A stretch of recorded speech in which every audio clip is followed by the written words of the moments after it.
চর্যাপদ ২৭। রচনা হোসেন বুসুকুফা।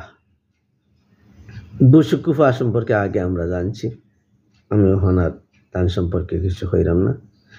আমি সিলটি তর্জমা ও ফদর সিলটি তর্জমা ওখানে আপনারা ফরিয়া শুনাইলাম। আদা রায় দরে পদ্ম ফুল ফুটিয়া রইছে, ৩২ যোগিনীর উতলা তনু চলি গেছে। মর্গে চলিয়া গেলা রাতকুর সান, রতন ধরিবার লাগি পাতিয়া গেছে ফান।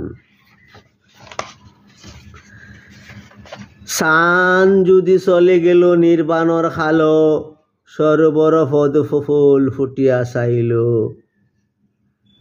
পরমানন্দ যার ফর নাই শুদ্ধ, যেন বুঝিলাইছুন তান্ডেও হয় বুদ্ধ। বুসুকু এখন বুঝছি মিলন করি, লীলার মাঝে মহাসুখ আছে ধরি।